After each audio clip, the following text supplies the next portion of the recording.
ప్రేక్షకులకు సభక్తికంగా సమర్పిస్తున్న పుష్కర యాత్ర పుణ్యగోదావరి కార్యక్రమంలో ఈరోజు మనం అయినవల్లి క్షేత్రంలో కొలువుదీరిన శ్రీ సిద్ధి వినాయక స్వామి వారిని దర్శించుకుందాం. అలాగే అయినవల్లి మండలంలోనే కొలువుదీరిన క్షణముక్తేశ్వర స్వామి వారిని కూడా దర్శించుకుందాం.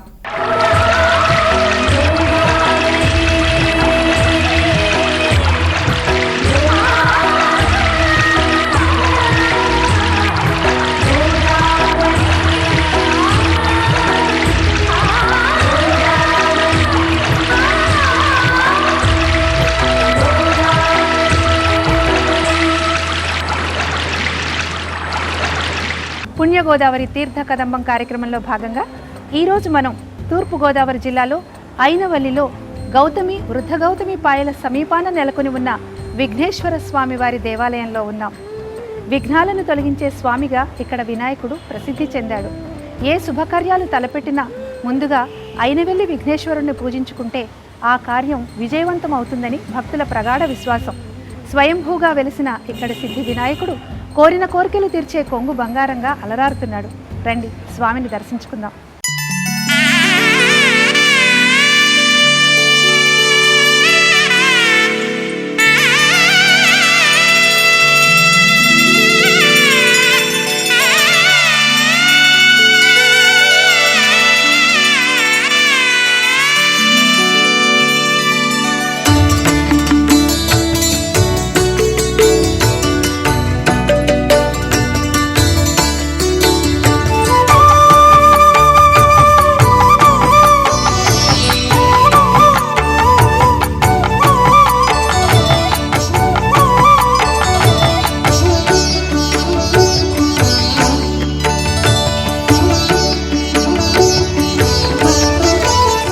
అయినవిల్లిలో కొలువైన లక్ష్మీ గణపతి భక్తుల కొంగు బంగారం.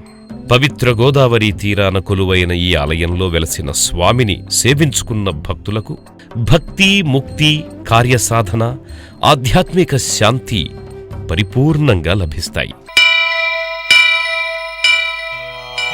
వక్రతుండ మహాకాయ కోటి సూర్య సమప్రభా నిర్విఘ్నం కురు మే దేవ సర్వకార్యేషు సర్వదా.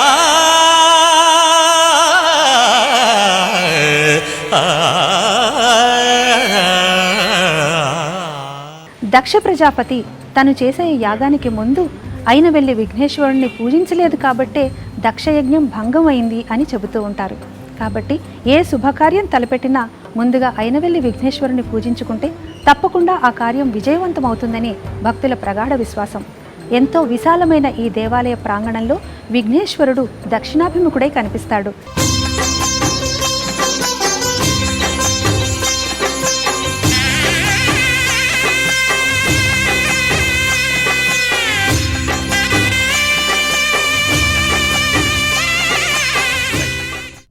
దక్ష ప్రజాపతి నిరీశ్వర యాగాన్ని తలపెట్టినప్పుడు తన భర్తకి జరిగిన అవమానాన్ని భరించలేక సతీదేవి ప్రాణత్యాగం చేసింది. శివుడి జటాజూటం నుంచి ప్రభవించిన వీరభద్రుడు ఆ యాగాన్ని ధ్వంసం చేసి దక్షుడి శిరస్సుని ఖండించాడు. ముందుగా విఘ్నేశ్వరుణ్ణి ఆరాధించకపోవడం వల్లనే దక్షయజ్ఞం ధ్వంసమయ్యిందని పురాణ కథనం. మహర్షులు వీరభద్రుణ్ణి శాంతింపజేశారు. పరమేశ్వరుడి ఆనతితో వీరభద్రుడు ఓ మేఘముఖాన్ని దక్షుడి తలకి అతికించి ప్రాణభిక్ష పెట్టాడు. అలా ప్రాణాలు దక్కించుకున్న దక్షుడు తన తప్పును తెలుసుకుని ముందుగా అయినవిల్లిలో వెలసిన గణపతిని సేవించుకుని మళ్లీ యాగాన్ని ప్రారంభించి పరిసమాప్తి చేశాడు. గణపతి ప్రాభవం, వైభవం అంతటిది మరి. శుక్లాంబరధరం విష్ణుం శశివర్ణం చతుర్భుజం ప్రసన్నవదనం ధ్యాయేత్ సర్వవిఘ్నోపశాంతయే. ఇక్కడ ఒక విశేషం ఏమిటి అంటే ఈ గణపతిని లక్ష్మీ గణపతిగా, విద్యా గణపతిగా ఎక్కువగా ఆరాధిస్తారు. బాసరా మొదలైనటువంటి పుణ్యక్షేత్రములలో సరస్వతీ దేవిని ఏ విధంగా ఆరాధిస్తారో ఈ ఆలయ ప్రాంగణంలో విద్యాభ్యాసములు జరుగుతాయి. విద్యా గణపతి మహానుభావుడు, కవిం కవి మహానుభావుడు, కవులకు కవి, తేజోమయమైనటువంటి రూపంలో అనేకమైనటువంటి అక్షరాభ్యాసములు జరిగి విద్యా గణపతి యొక్క దీవెనతో సకల విద్యలకు ఆలవాలమైనటువంటిగా ప్రకాశింపబడుతుంది. ఇంకొక విశేషం ఏమిటంటే ఇక్కడ ఉన్నటువంటి క్షేత్రపాలకుడు కాలభైరవుడు. శోకమోహ దైన్యలోప కోపతాపనాశనం, శోకమోహ దైన్యలోప కోపతాపనాశనం. ఆలయములోకి వచ్చేటువంటి సమయంలో ఇక్కడ ఆలయంలో కాశీ నుంచి దేబడినటువంటి శివలింగంతో కాశీ దివ్యమైనటువంటి అన్నపూర్ణ సమేతుడైనటువంటి మహావిశ్వేశ్వరుడు ఇక్కడ నిలయమై ఉంటాడు. ఆలయంలో ప్రవేశించేటప్పుడు క్షేత్రపాలకుని ఆరాధించాలి. ఆయన ఎవరయ్యా అంటే కాలభైరవుడు. సమస్తమైనటువంటి దేవతలకు కొలువైనటువంటి పుణ్యక్షేత్రం సకల తీర్థములకు ఆలవాలమైనది. అన్ని తీర్థములలో గోదావరి గొప్పది గనుక ఇక్కడనే గౌతమి వృద్ధ గౌతమి పాయల మధ్యలో వెలిసినటువంటి పుణ్యభూమి.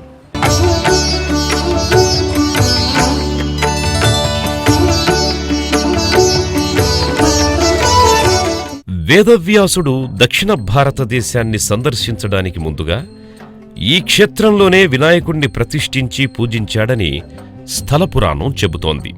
ఆ వినాయకుడే భక్తుల కోర్కెల్ని తీర్చే సిద్ధి వినాయకుడిగా మారాడు. ఈ క్షేత్రం కాణిపాక వరసిద్ధి వినాయక క్షేత్రం కంటే పురాతనమైనది.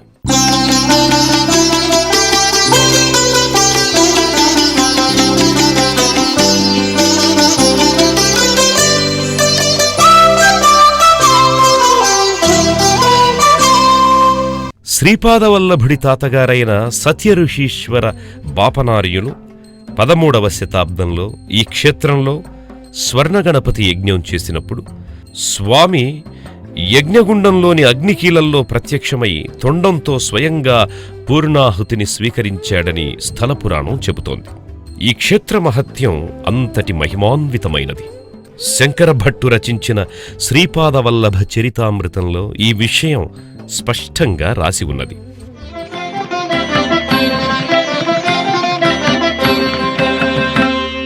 ముదాకరాత్తమోదకం సదా విముక్తి సాధకం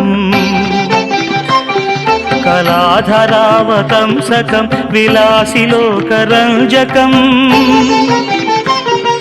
అనాయకైకనాయకం వినాశితే భదైత్యకం నటాశుభాశునాశకం నమామి తం వినాయకం.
కాణిపాకంలో బావిలో వరసిద్ధి వినాయకుడు బయల్పడినప్పుడు గుణపం ఘాతానికి ఆయన తలకి గాయమై రక్తం ధారాపాతంగా కారింది. ఎన్ని విధాలుగా శాంతులు చేసినప్పటికీ ఆ రక్తం ఆగలేదు. వెంటనే కాణిపాకం గ్రామస్తులు ఐనవిల్లికి వచ్చి అక్కడ కొలువుదీరిన సిద్ధగణపతిని సేవించుకొని యాగభస్మాన్ని ప్రసాదంగా తీసుకువెళ్లి కాణిపాకం గణపతికి రాసినప్పుడు ఆ రక్తధార ఆగిపోయింది.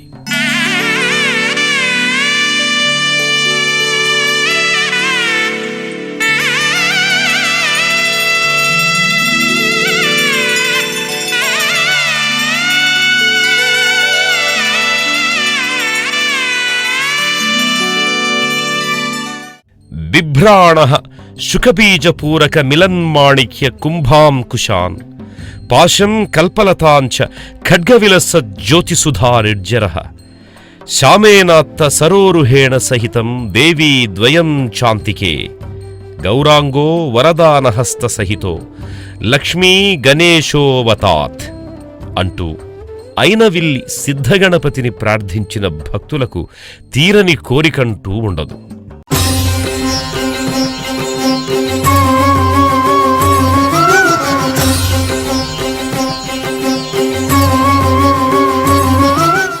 సువిశాలమైన ఆవరణలో ఎత్తైన ప్రాకారంతో విరాజిల్లుతోన్న ఈ దేవాలయంలో విఘ్నేశ్వరుడు దక్షిణాభిముఖుడై ఉంటాడు. ఈ ఆలయం మూలవిరాట్టు దక్షిణముఖంగా ఉండడం విశేషం. ఈ కారణంగా స్వామిని సేవించుకున్న భక్తులకు శత్రుబాధ నివారణం తక్షణమే కలుగుతుందని, మృత్యుభయం తొలగిపోతుందని శాస్త్ర ప్రమాణం. नुरवी पुरवी प्रेम कृपा जयाची सर्वांगी सुंदर उटिशेंदुराची कंठी झळके माळ मुक्ता फळांची जय देव जय मंगल मूर्ती दर्शन मात्रे मन कामना पूर्ती जय देव ఈ ఆలయం ప్రాంగణంలో శ్రీదేవి భూదేవి సమేతుడైన శ్రీహరి జనార్దనుడి రూపంలో భక్తులకు దర్శన భాగ్యాన్ని అనుగ్రహిస్తున్నాడు. పరమేశ్వరుణ్ణి విడిచి ఉండలేని శ్రీహరి అనేక రూపాల్లో అనేక అవతారాలతో నిరంతరం ఆయన్ను సేవించుకుంటూ ఉంటాడు. అందువల్లే ఈశ్వరుడికి అత్యంత సన్నిహితంగా ఉండాలన్న ఆకాంక్షతో జనార్దనుడు ఆయనకు పుత్రుడిగా గణపతి రూపంలో జన్మించాడని పురాణ ఐతిహ్యం.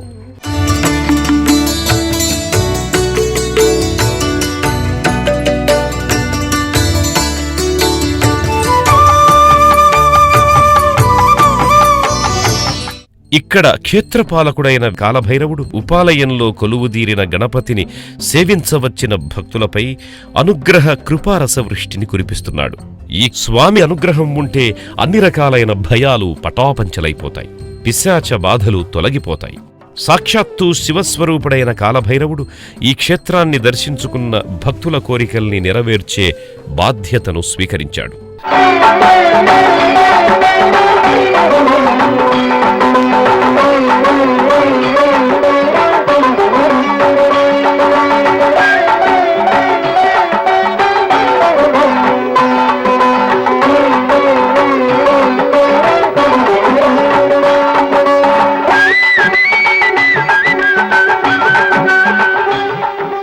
ప్రకృతి రమణీయతని అణువణువునా ప్రతిబింబించే ఈ ఆలయం ప్రాంగణంలో పరమేశ్వరుడు అన్నపూర్ణాదేవి కొలువై భక్తులను విశేషంగా అనుగ్రహిస్తున్నారు.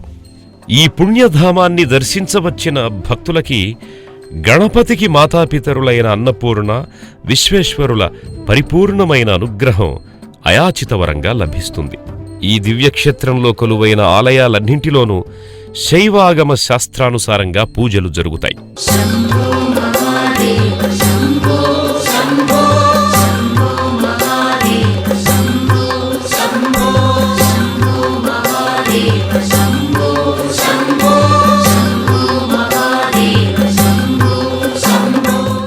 ఈ ఆలయంలో ప్రతి నెల కృష్ణపక్ష మరియు శుక్లపక్ష చవితి తిథులు, దశమి, ఏకాదశుల్లో సిద్ధివినాయక స్వామికి విశేషమైన అర్చనలు జరుగుతాయి. నిత్యం స్వామివారికి నారికేళ జలంతో పండ్ల రసాలతో అభిషేకం జరుగుతుంది. భాద్రపద శుద్ధ చవితి నాడు స్వామికి సప్తనదీ జలాలతో అభిషేకం జరుగుతుంది. శుద్ధ చవితి నాడు ప్రతి మాసంలోనూ స్వామిని 1,00,000 రుద్రాక్షలతో అభిషేకిస్తారు. విద్యాప్రదాతయైన ఈ సిద్ధగణపతి సన్నిధిలో ఏటా మాఘశుద్ధ చవితి నాడు 1,00,000 పెన్నుల యజ్ఞం జరుగుతుంది. ఈ కళాలను విద్యార్థులకు ప్రసాదంగా అందజేస్తారు.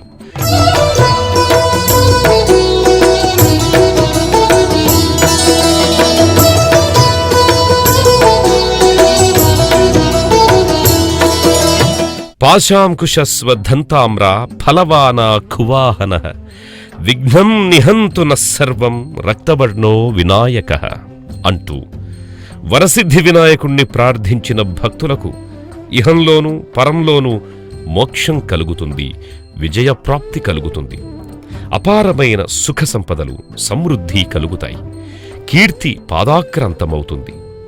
గౌతమీ తీరంలో వెలసిన ఈ దివ్యక్షేత్రానికి వచ్చిన భక్తులకు సిద్ధిగణపతి దివ్య దర్శన భాగ్యంతో వెనువెంటనే కోరికలు నెరవేరడం, అతి త్వరలోనే మళ్లీ వారు స్వామిని దర్శించుకొని మొక్కులు చెల్లించుకోవడం అనుభవైక వేద్యమే.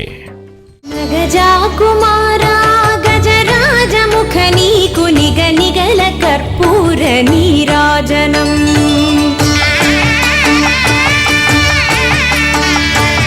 గజాకుమార ఓ గజరాజముఖ నీకు నిగ నిగల కర్పూర నీరాజనం. నీరాజనం దివ్య నీరాజనం, నీరాజనం నిత్య నీరాజనం. నీరాజనం దివ్య నీరాజనం, నీరాజనం నిత్య నీరాజనం.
తూర్పుగోదావరి జిల్లా ఐనవెల్లి మండలంలో నెలకొని ఉన్న క్షణముక్తేశ్వర స్వామి వారి ఆలయంలో ఉన్నాం. ఈ ఆలయం గోదావరి నదీ తీరాన కొలువుదీరి ఉంది. ఈ ఆలయం ఎంతో విశిష్టమైన ఆలయంగా ప్రసిద్ధి చెందింది. రండి, స్వామిని దర్శించుకుందాం.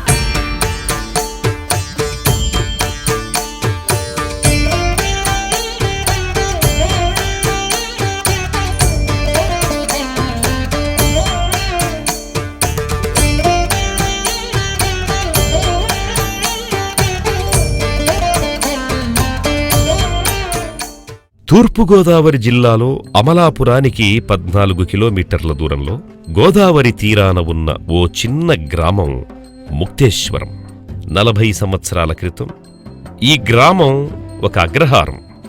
చుట్టూ పచ్చటి ప్రకృతి, పంటకాల్వలు, లంక గ్రామాలు, కొబ్బరి తోటలు, మామిడి చెట్లు, కోనసీమ అందాలను పరిపూర్ణంగా కళ్ళకి కట్టే గ్రామం ముక్తేశ్వరం.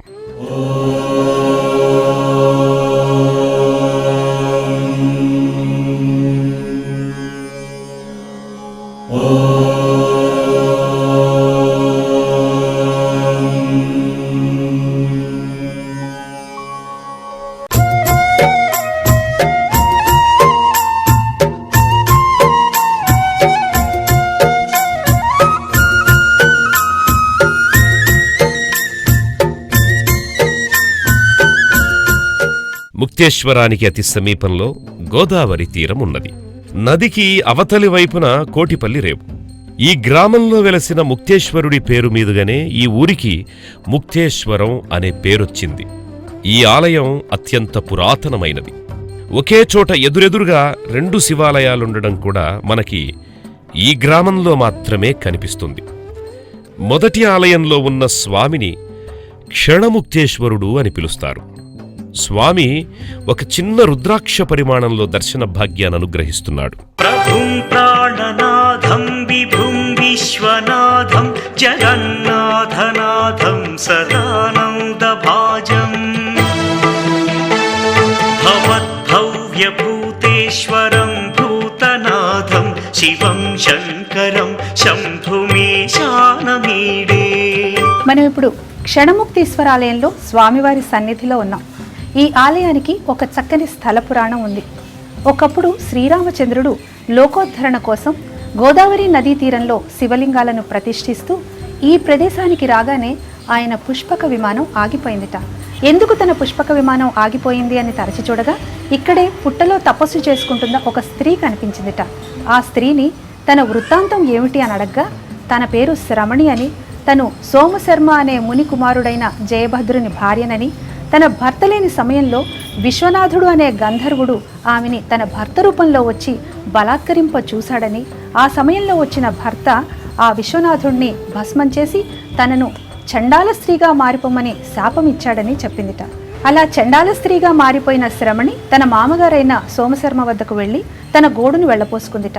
దివ్య దృష్టితో ఆమె వృత్తాంతమంతా చూసిన మామగారు, నువ్వు శివుని యొక్క తపస్సు చేసి శ్రీరామచంద్రుని దర్శనం త్రేతాయుగంలో పొందుతావు, నువ్వు వెళ్ళి శివుని ధ్యానం చేసుకో అని ఆదేశించాట. అప్పుడు ఆ స్త్రీ ఇక్కడికి వచ్చి శివుని గురించి ఘోర తపస్సు చేయటం మొదలుపెట్టిందిట. ఇది విన్న శ్రీరామచంద్రుడు వెంటనే ఈశ్వరుణ్ణి ప్రార్థించి రప్పించాట. అక్కడికి వచ్చిన ఈశ్వరుడు శ్రీరామచంద్రుడిని ఆలింగనం చేసుకున్నట్ట. అప్పుడు శ్రీరామచంద్రుడు ఆ స్త్రీని ఒక్కసారి పాప విముక్తి చేయమని కోరగా శ్రీశ్వరుడు వెంటనే ఆ స్త్రీకి పాప విముక్తి చేశాట. అంతేకాదు, రామచంద్రుడు ఇక్కడ శివలింగాన్ని కూడా ప్రతిష్ఠించి ముక్తేశ్వర లింగంగా నామమొసంగి ఇప్పటి నుంచి ఎవరైతే భక్తులు ఆ ఈశ్వరుణ్ణి పూజించుకుంటారో వాళ్ళకి క్షణంలో ముక్తిని ఒసగే విధంగా ఈశ్వరుణ్ణి ప్రార్థించగా ఆనాటి నుంచి క్షణముక్తేశ్వరుడుగా ఈశ్వరుడు ఇక్కడ కొలువై పూజలు అందుకుంటున్నాడు. రండి, స్వామిని ఒక్కసారి దర్శించుకుందాం.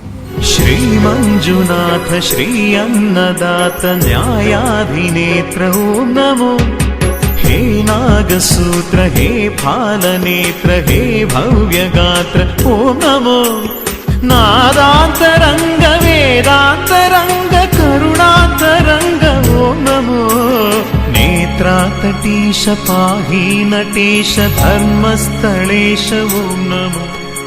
శోకాపహారి లోకోపకారి దివ్యావతారి ఓం నమో.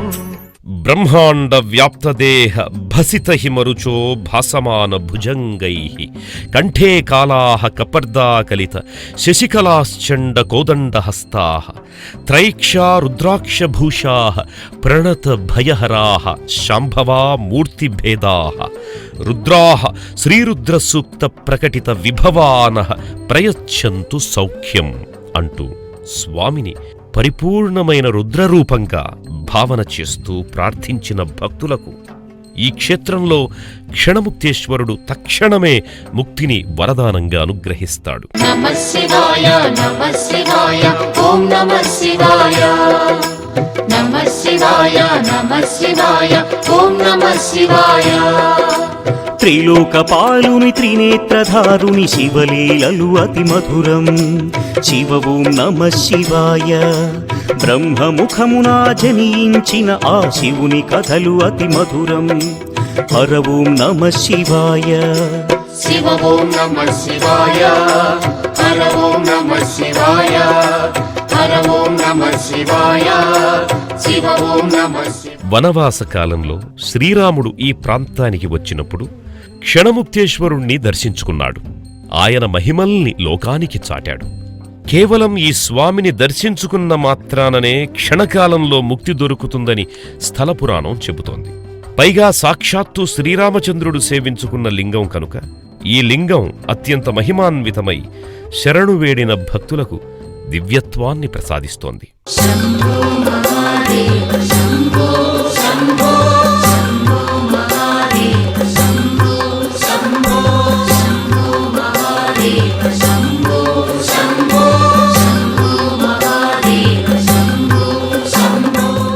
స్వామి ఈ దివ్య ప్రాంగణంలో ముక్తికాంతా సమేత శ్రీ ముక్తీశ్వర స్వామిగా కొలువై పూజలందుకుంటున్నాడు. ఆయన పరివార దేవతల్లో ప్రథముడైన గణాధిపుడు కూడా ఈ ఆలయంలో కొలువుదీరాడు. వీరభద్రస్వామి ఇక్కడ క్షేత్రపాలకుడు. పవిత్ర గోదావరి తీరాన వెలసిన ఈ ముక్తేశ్వరం అనే దివ్యక్షేత్రంలో క్షణముక్తేశ్వరుడు సపరివారంగా కొలువుదీరి భక్తుల మనోభీష్టాల్ని ఈడేరుస్తూ వారిపై పరిపూర్ణమైన అనుగ్రహాన్ని కురిపిస్తున్నాడు.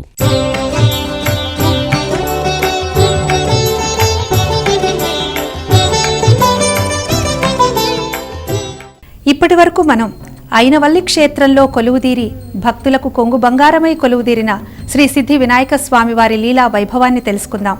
అలాగే క్షణముక్తీశ్వర స్వామివారి మహత్యాన్ని తెలుసుకున్నాం. రేపటి పుణ్యగోదావరిలో మళ్ళీ కలుసుకుందాం. నమస్కారం.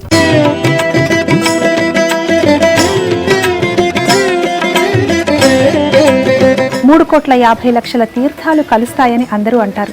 కానీ ఇక్కడ గోదావరిలో ఎప్పుడూ కూడా 1,00,00,000 తీర్థాలు కలుస్తాయి అని చెబుతారు. అందుకే ఇది 1,00,00,000 తీర్థంగా పరిగణించబడింది.